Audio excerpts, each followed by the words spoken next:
Give us any chance, we'll take it. Read us any rule, we'll break it. We're gonna make our dreams come true. Welcome to Jayawardena, a podcast about 8 seasons in a row. I'm Mr. Fernandes, and... Hi, I'm Chris Jayawardena, and I'm outside of a window. Don't jump! We're about to review Love Out the Window. Directed by Linda McMurray and written by Ruth Bennett. I'm sure Chris has facts about them, and we'll get to those later in the episode. Indeed we do. We do indeed. Here's what this episode's about. Laverne and Sonny's relationship has grown by leaps and bounds. As a matter of fact, Laverne thinks she's in love. But the realization that she might be falling for Sonny causes Laverne to panic, and old memories of Randy Carpenter to return. Especially when Sonny announces he's going to be doing a dangerous stunt soon. Shirley tells Sonny about Randy, which leads Sonny to quit working stunts to sell insurance with his cousin.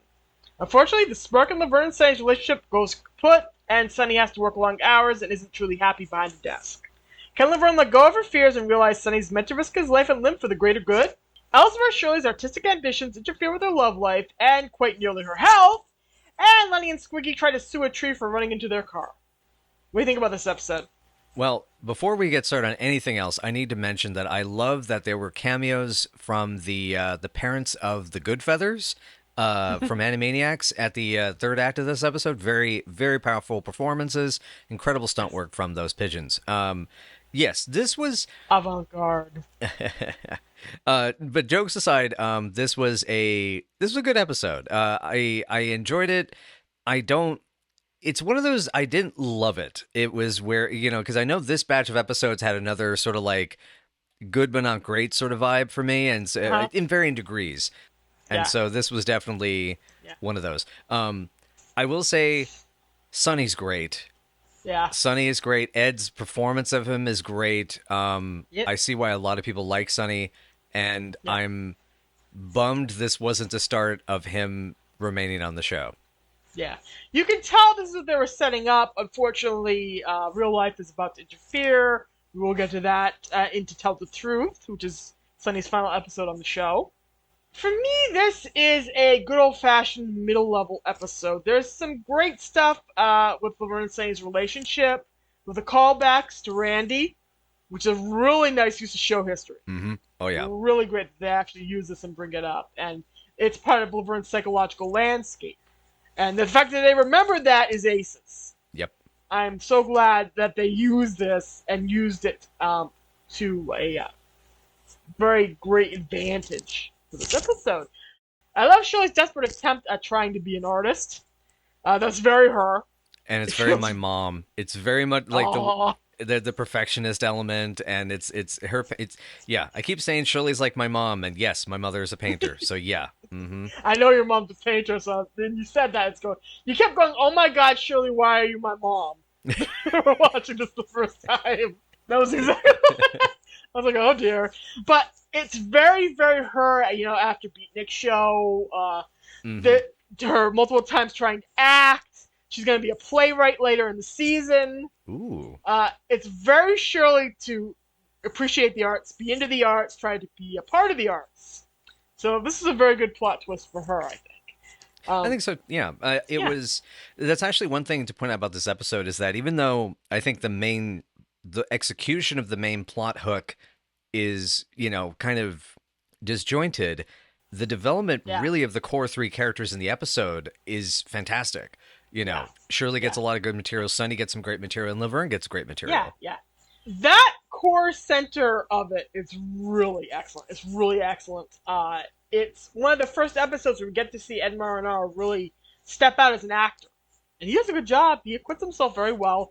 He's definitely going to acquit himself in Hill Street Blues, where he got critical acclaim. But this is the first real hint that he can do stuff as an actor. And the show takes full advantage of it. It's really good. I am not super, super, super into the Sonny-Laverne pairing, but here they're very good. Here they make sense. Mm-hmm. Sonny's very likable here. And Laverne's attraction to him is very understandable, and they have very matching personalities with their athleticism and their interests. So that works very well. So I really enjoyed that part of it, yeah. Yep. And we've also talked a lot about how one of the issues with the show sometimes is the romanticism of its male characters is not always, really strong. Sonny Yeah. is a romantic. He is Yep. smooth. Like my Yeah. note here is around the gonna miss posing with you, gonna kind of miss those arms around me. He takes that initiative and he wraps his arms tighter and goes in for Yep. the smooch. And my note is, "Attaboy, Sonny, attaboy." Yep. And he plans picnics. Mm-hmm. He cares about her. He cares enough about her to take himself out of harm's way, even though it makes him miserable. Especially after he learns about what happened with Randy and how that traumatized Laverne. So, he's a good guy, a stand-up guy. He's easy to like, especially in this particular episode. There's something about the fact that Carmine actually hangs upside down from the balcony to tell Sonny he has a phone call. After Sonny has done that for episodes. So, it's catching. It's catching, yeah. And I like the idea that Carmine rooming with Sonny is this kind of cute idea of like they teach each other things. So like Carmine helps teach Sonny a bit more of how to dance a certain style, and Sonny gives him stunt safety lessons. Yeah, you picture that. Although my humorous note is fall, damn you. But Poor Carmine, he doesn't do anything wrong in this episode. I jest. I did say just kidding in my notes here, but because honestly, I'm amazed. This entire season, Carmine's maybe upset me once. Yeah. All things considered. So yeah. There's like one episode in the entire season where he's kind of a dick.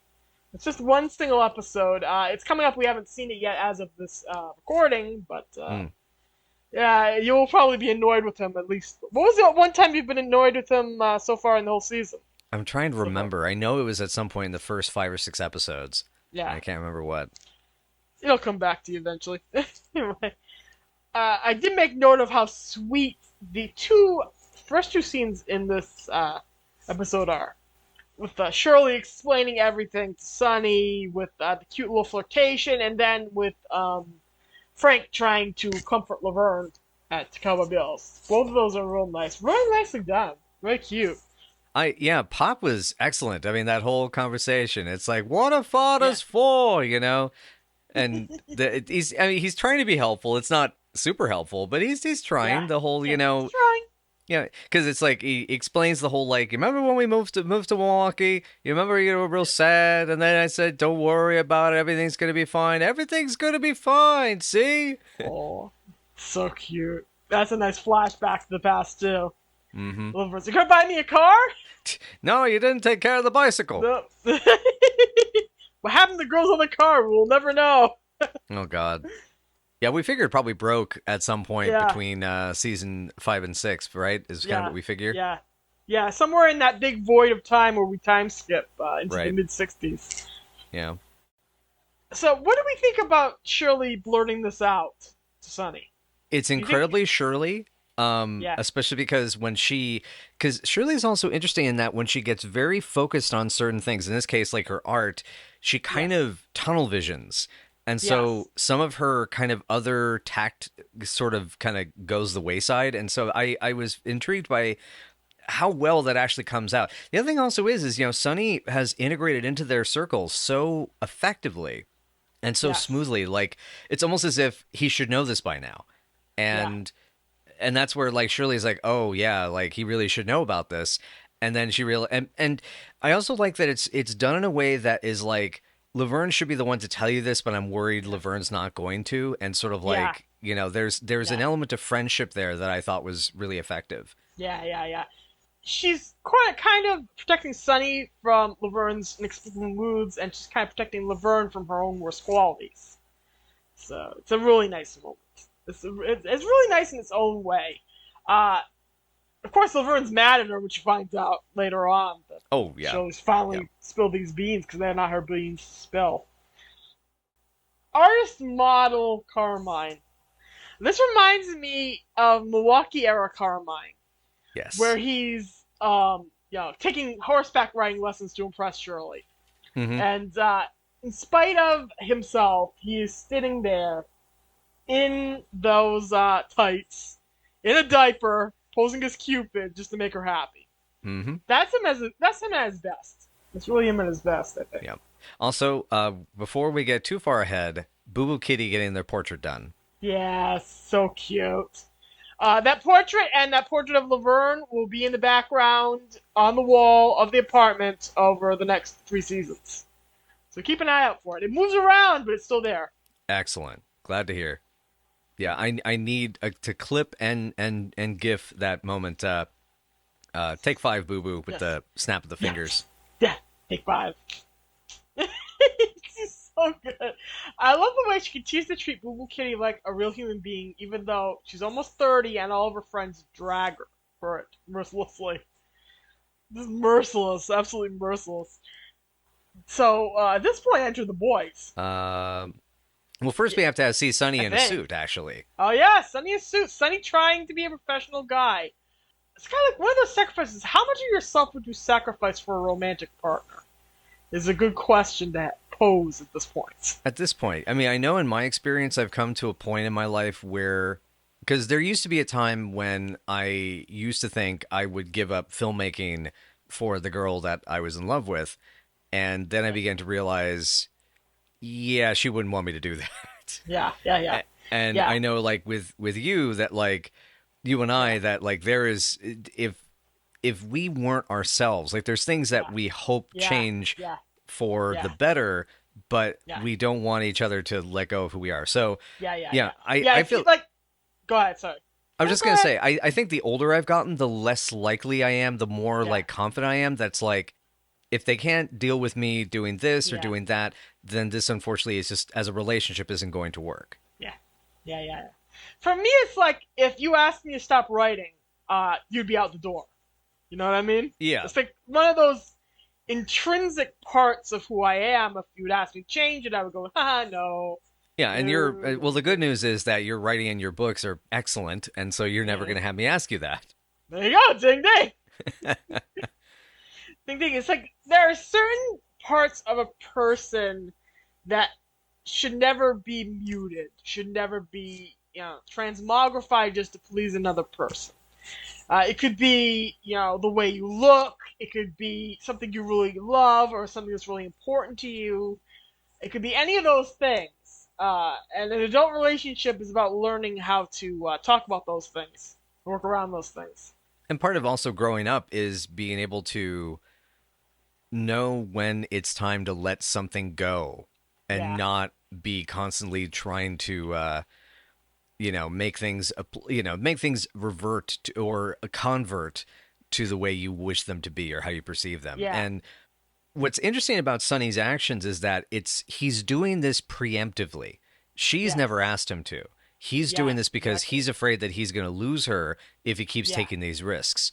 Exactly. And that's actually what makes, for me, made this transition work really well. Yeah. It's not like Frank's Fling. It's not like one of these other episodes where we've had people change for this. Like you used to say, Laverne pretzels herself to impress a guy. This is, interestingly, is Sonny doing the same thing, but he's not doing it prompted. Yeah. He's doing it for fear, just trying to make her happy. Right. Really. It's ultimately to try and make her happy, and because he knows how deep this runs in her. When you lose somebody who is about to propose to you, then it's a serious matter, and it's a matter that needs to be talked about and considered. And so he's doing that. He's going, I'm not going to put her through that same anxiety that she had, and she probably still has. So I'll sacrifice this so she doesn't have to worry about me all the time. It's a very kind gesture, but as we learn, you cannot stop a fish from swimming. So. Right. Yeah. Exactly. But you can, however, take a fish and make it look like a Ken doll. Truly though, honestly, you can. It depends on how good your special effects are, and how much clay you have, and how good your CGI is. And how much like Ryan Gosling you look. True. That too. That's good. This joke will not make sense to people years from now, but trust me, it makes sense now. I hope the Barbie movie does well. Maybe it will. Hopefully it will. Knocking wood that it will. I do have to mention though the bit of coming back to Carmine and Shirley and the whole outfits and everything. And, then I love how Sonny, when he gets mad, man, he gets mean. Yeah. he's got it's not even necessarily a temper. It's just like, man, when that dude is grumpy, wow. Because I like how he throws it right back at Carmine and says, "You look like a baby pig." And then Laverne starts laughing, and Shirley is not laughing because to her it's like, no, it's the look. Yeah. And so anyway, he is her romantic Cupid. And Carmine leaves going, "I've been humiliated enough," and and Shirley runs after him going, "No, you have not, Carmine, come back." No, and then she rips his diaper off in the process, trying to catch him. Mm-hmm. I got his diaper. Oh, the poor guy is going to be showing like crazy through those tights. Oh yeah. That's why she says she's gonna go make another diaper for him. She's gonna do that for him because he's probably wing-wanging everywhere across the great landscape of California. As you do in the mid to late 60s. Yeah. Oh yeah. We're not quite in the era of streaking yet, but we're getting there. Almost. Yeah. But I mean, you get out in the sun and they get out in the sun, you get left out all night by mistake, and you ever see what potato salad looks like when it's sat out all night? Ow. But anyway, yeah, go ahead. This bit is a pretty clear ripoff of the boys' storyline in Robot Lawsuit. Mm-hmm. It goes nowhere. It's a clear amyl nitrate twins moment, as Michael would put it. You pop us, and then we leave. This is the way you put it. The boys pop in. They're funny. They have memorable lines. They have some great lines. But then, this has no effect on the plot. This was going to go nowhere. We never see them again. But it's funny. I will say it's funny. It's funny, but we've seen it. We've seen them do this already. Exactly. Because, I mean, Sonny's already losing his temper. Having him yell at the boys doesn't add anything. Yeah. It has a wonderful hilarity of, I contracted tree lash. We both did. Tree lash. It's doofi! Right, yeah. It's what is it, the biggest pair of doofuses? Doofi. Yeah. It's doofi. I love that of course they stole neck braces from the hospital and unconscious patients. Yep. Well, they're not using it out. No. To use Lenny and Squiggy logic, those people are unconscious, therefore they are not using those neck braces. Yeah, exactly. Oh, God. Hold on, my little merchant marine. Also a great line. The latest in turtleneck sweatwear. Yep. This is funny. I can imagine how I would resolve it. I would somehow tie it in to the girls and Sonny and everybody all out on the ledge. Mm-hmm. So I would go with Laverne. Laverne's standing there encouraging Sonny to jump near the end of this, so he can get his stunt manliness back, so he can jump from the ledge into the nets that the cops are holding and realize that he still loves the thrill of doing stunts. I'd have him do that, but then have him land on the boys. And they all got broken legs anyway. Yep. And they're all actually hurt now. And then they go, well, at least we had insurance policies. And insurance policies pay for them. Then their legs heal and everything's fine. That's what I would do. That's how you tie everything together. That'd be fun. I mean, that works because then you could have because then you transition to the. Because we're jumping over Shirley and Laverne talking it out and having the story about Michelangelo. We'll get back to this. We'll get back to that, but right when she then goes to Sonny's office, you have the boys leaving the office, as she's coming in, and they've already bought. They basically have already got the coverage. Yeah. But disgust them because they might not have gotten the amount of money they want. We only got enough to cover a fender bender. They can at least cover us for an earthquake, something like that. Right. Yeah. I mean, it's like we thought we were going to get that when we changed our address to California. Yeah. That's great. It's funny. But it's so easy to make this make sense and just tie it all together, and they don't. It just happens. It happens and it's cute. Yeah. So you gotta deal with it. Okay, so let's go on. Let's move on now to the touching heart-to-heart moment, which has the touching heart-to-heart music we haven't heard in a while. Mm-hmm. Since at least the first episode of the season, and the girls talk this out. This is like really eloquent. This is really nicely done, to be honest. Mm-hmm. It is. It's what I also like is that Shirley tells Laverne the story, and even though it's it's kind of wrong to my understanding of Michelangelo, Yeah. but it's very there's a Yeah. sincerity that Yes. feels more honestly, because like that's been the interesting thing about season 6 being where the characters grow up and kind of the show grows up in a bit. Yeah. Yeah. I don't feel like it's been the perfect execution of it, but there are Yeah. these moments like this where it works, where these Yeah. characters are expressing each other themselves to each other in Yeah. ways that are Yeah. more adult. Yeah. You know, and she, you know, what is it, Little Miss I Hate to Meddle, you know. Yeah. Little Miss I hate to meddle, but she meddles anyway. She meddles in everything for every reason. Absolutely. Because, well, I mean, this episode is Shirley at, strangely, her most Shirley and her Yeah. most inner Lily Feeney. Yes. Yes. Exactly. Exactly. I mean, that's exactly. actually the my note at the line. I even like shouted this out was when she's painting Laverne and Sonny's on the phone, you know, out on the balcony. You know, Laverne's talking about he's going to do a stunt for the circus movie, and Shirley immediately goes, sounds dangerous. And my note is, shut the f up, inner Lily Feeney. That definitely is her inner Lily there. Being mom. That's Shirley in mom mode. We get a lot of Shirley in mom mode this season. She definitely is momming everybody through this move across the country. And that happens a lot in To Tell the Truth. It's happening in this episode. She's very much in full mom stripes flying here, so to speak. She's very much acting like Lily, as you correctly state. But And then not only that, she also turns the freezer all the way up, which is another note, all in caps on here. Why are you my mom, Shirley? Because yes, my mom turns the freezer all the way up.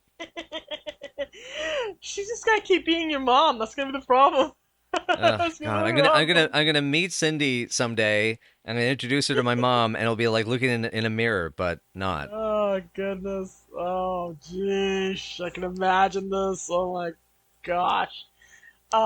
But in the end, Shirley just wants the best for the two of them. She absolutely wants the best for Laverne. We know by now that Laverne and Shirley will walk across burning coals for one another. They will literally die for each other if they have to. So, something little tiny like this, of course, Shirley's going to try to help. So, for better or for worse. In this case, worse that gets better. So, it's very her. The whole thing is very, very her. Mm-hmm. But they love each other. All of them love each other, and that's what matters. Mm-hmm. Which is one of the things I really like about this episode is as mad as Laverne gets at Shirley, and as heartbroken as she is about that kind of breach in trust, she knows that Shirley did it for well-intentioned reasons and did it because, because I love you and I want things to work out and I need, she is not as angry at her for meddling because she understands you do this because you care. And that that's a sign of maturity to me. Yeah, exactly. Yeah. In a way, Shirley's always been the grown-up one. Laverne gets to display more and more maturity as the scene goes on, and then we take a left turn into her, sleeping with married men because she doesn't check for wedding rings, which becomes a pattern. Oh, God. I didn't know it got that bad. Jesus Christ. Oh, it happens. That's a plot multiple times in season 7. We'll get there. We'll get there. Oh, worse things than that happen. We'll also get there. But Laverne's growing up too. But here Shirley is trying to do this in the most adult way possible. Our little babies are growing. They're flying from the nest, as Squiggy might say. Mm-hmm. And they're gonna fly from the nest right onto a ledge. Yes, right onto a ledge. Now, does this feel too much like Laverne and Shirley meet Fabian to you? It does. This idea? Yes. Yeah, I was wondering. The fact that Laverne's even so nervous about it bothered me because it's like, you've done this before, hun. Like, come on. Yeah. At this point, also, she's been exposed to a lot of high heights. Mm-hmm. Between flying around on those wires in Studio City, flying around on wires on 30 Angle Shots talent show. She's exposed to a lot of heights at this point. So, yeah, at this point, I don't know if she'd find the ledge that scary. Did they specify how many flights up Sonny's office is? I did not take a note of it, but they did. I do believe they mention it to some extent. Yeah. Crap! I did not take. That's the only thing I didn't take down. Well, I We just can didn't edit take down all any this out notes. and insert it. No, it's fine. I mean, I didn't take a bunch of notes because this is the thing. This was an episode that I reached a point I checked out. And that's when I began to realize, like, man, I don't know what it is about this season. And this episode is an interesting example of it. It's undercut, and I can't pinpoint how. But it's Yeah. like there's a point of like I just sort of stopped taking notes in many episodes because it's like they either it feels like I've seen this before, or I just don't care enough about the material to really invest the way I did in the first 5 seasons. And this, even though as good as this episode is, because it feels like it runs up against either it hits a wall or it doesn't go quite far enough, it just kind of loses me. We're going to see how that's going to change. Because I know we've had at least 3 episodes that you were really invested in. Mm-hmm. There were some that you were, wow, you were really impressed with Born Too Late and Dating Game, Mm-hmm. all that kind of stuff. It's like they still have the ability to impress you. It just like depends. Like this is a very much, like I said, a mid-leveler. There's good points to it. We are not in a dire place yet at all, but we're starting to get recycled plot points, Mm-hmm. and the show has not quite recycled itself. Though some may argue that they recycle themselves frequently. But I don't. No, not like until around here, at this point in canon. Though they do get extremely unique in future episodes, and sometimes to the show's detriment. I will not say how, but we have some stuff coming up that nobody's seeing yet, and nobody should see. So, Oh God, I'm scared. nuns with pickles. Anyway, but yeah, I mean, because as much as I would like to talk about the conclusion, because it's a good, nice, well fleshed out finale. Yeah. I don't know if I have much to say. It takes the exact predicted path to the conclusion. It's cute. The performances are all functional. We have a returning guest spot as the police officer. That was Milo, Yes. by the way, from Yes, fourth annual. it was. Yeah, Milo the Pilgrim Bear, and also Lou in Not Quite South of the Border. Yes. And he'll actually show up once more in season 8, no less. Yeah. And Who he's does he he's fun. play? Like, and like I liked him. I thought it was like, oh hey, that's a fun little character bit. Good little performance. But I don't know. It just doesn't. It's not grabbing you. Yeah, it's not grabbing me, which is kind of unfortunate because it's this being a Ruth Bennett episode. This was her second and final episode credited as a writer, but she went off, had this really prolific career. She worked on like Family Ties, Home Improvement. Yeah. She was the one I mentioned with Susan Seeger. Yeah. Created 2 shows together. Those 2. Yes. Duet and Open House, and so it's like it just feels, I don't know, just like there's something off. Yeah, exactly. And it's a bummer also, the even the director, Linda McMurray, they did she also directed The Diner. Yes. And was also the first AD on the second season of Laverne and Shirley. Actually had been serving as first assistant director since season 2, and actually continue in that position all the way up until That's Entertainment. And so long time, so I guess what I mean is these are talented people that have given us good stuff before. And I'm just kind of curious as to what either reeled this in or what ball was dropped or was it even just a case of we don't want to come up with something really overtly complicated. We just want to actually create something that's cozy, because that's the thing that's interesting about the episode. And I also wonder about my apathy towards it or my ambivalence towards it, is that it's a cozy episode, but my brain is telling me, because of what the plot is about, it needs to be bigger. Yeah. And that just might be a case of just taste and current interest. So I may come back to this in like 6 months on one of our watch-alongs or something and love it. Yeah. Who knows? Yeah, it might be your director brain happening. That could be. I mean, at least the pigeons were cute. Yeah, man, pigeons are cute. There are some positive points, in spite of the rehashed feeling going on here. I did love, though, when Laverne and Sonny are out on the ledge, and Shirley comes in, and she goes, "Laverne, I said be subtle." That's funny. That is cute. I couldn't believe, though, that they had Shirley in the tag scene. She's on the ledge. She's stuck out on the ledge because Sonny and Laverne have reconciled and accidentally shut the window on her. and you hear people chanting "jump" at her. That's harsh. Yeah, that was a bit rough. That was a bit Yeah, rough. that's harsh for this show. Extremely harsh. You can tell we're not in Milwaukee anymore because this becomes a this is we are in California. My note it was, and then they did it in his office. Yeah, That's my last note on this episode. that would definitely be a situation for Shirley to be in, is that she has to, her roommate, best friend, soul sister is getting boinked in the office while she's stuck on a ledge outside the window, having to listen to it while onlookers scream at her to jump off a building. And she I know. probably, about the time Laverne orgasms, she's really considering it. To be real, who wouldn't want to if that's what you have to you're stuck listening to? Well, if you're Shirley, If you're in Shirley, this yeah. situation, though she has played voyeur canonically before. Oh yeah, Yeah. no. We always keep saying that Laverne is the exhibitionist and Shirley is the voyeur. So Yeah, I still stand by yeah, that. yeah. But you can absolutely see that happening. Because, geez, but that is like an amazingly harsh moment. It is. Yeah, and we kind of leave her there on that ledge, don't we? Oh, We yeah, just no, leave that's- Shirley out there. That's the tag. She's left out That's there and it. say da da da da da da. But she's magically fine in the next episode, so we know she didn't jump, so somebody must have come for her. It's TV. Yeah, it's TV, baby. Woo.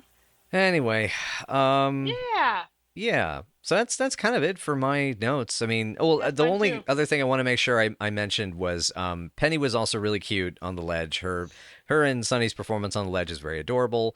And Yes.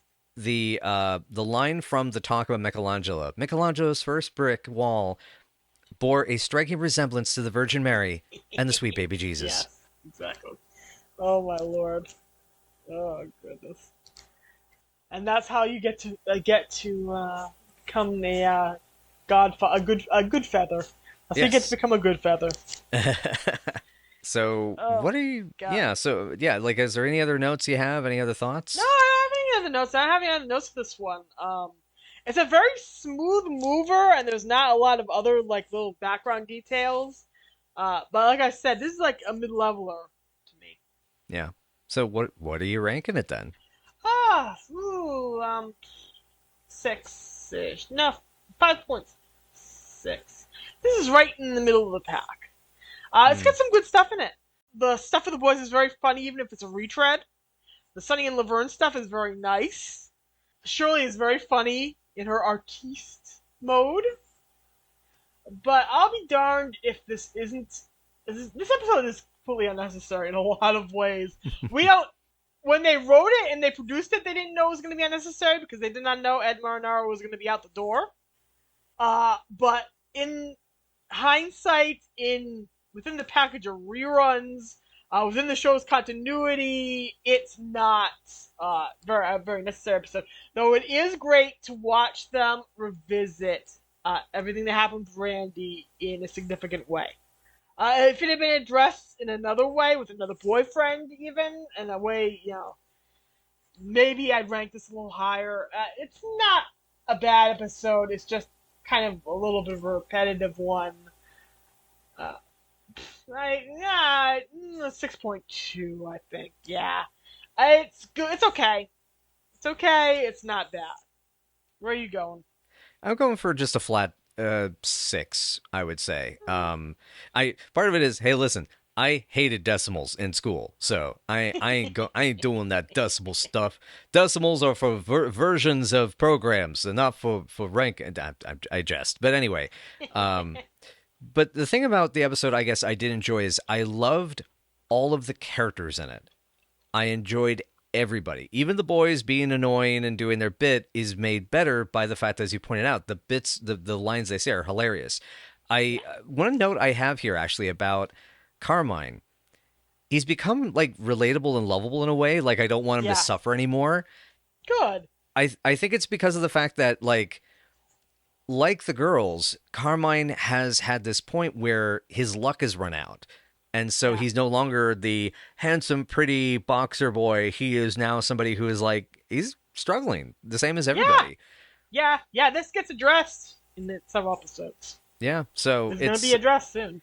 Yeah. So I mean, it sort of hits a certain note, I think, really well in that regard. And then Sonny is fantastic, as you're saying. Ed's not going to be around for much longer, so that makes this kind of undercuts it. I mean, my thought is like, okay, his move is going to be Robert Duvall kneecapping James Caan and the Killer Elite. Yeah.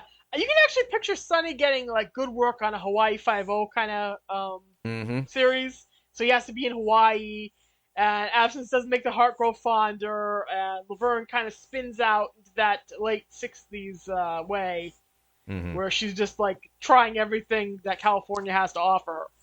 Yeah, it's the style at the time. It was the style at the time to boink around. Yeah. Truly. Boink, boink, boink, boink, boink. But anyway, so 6 point, would you say 6.2 on your side? Yeah. 6.2 and you went for 6.0. Yeah. Cool. We're calling it a good one, but not a necessary one, basically. Yeah, like, I'm not gonna say no to putting it on a watch along or anything, but it's like, I don't know. It's perfectly okay. It's perfectly okay. Yeah, I'm trying to resist getting into my thoughts on season 6 when we're barely even halfway through. So yeah. And we have more episodes to go. You haven't even seen. We haven't even gotten to the halfway point. I think in watching.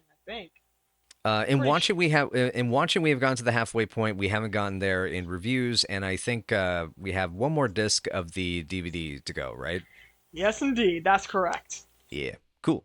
All right, but does that wrap us up for today, my lady love? Yes, indeed, do. All right.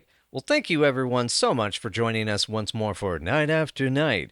And if you'd like to know more, you can find us at Night After Night Pod on many different services, including WordPress, Tumblr, Facebook, Patreon, YouTube. And if you want to get in touch with us, you can reach out to us on Twitter at Night After Night PC. Night After Night podcast should also probably get you into our proximity as well if you do a search in the application. In any case, that would be great to hear from you guys and what you think of this episode and all that sort of stuff. And so we've been working so hard, Lisa. I think we need to get a vacation. You want to go to the beach? Yes. Sincerely. In the next episode, the girls are confronted by sun, surf, sand, and a bunch of bikers who get completely edited out of the DVD version of this episode. This is Malibu Mansion. All right. Well, we will just have to pick Ross Hagen up off the cutting room floor and see what we can do about that. Chili peppers won't burn our guts.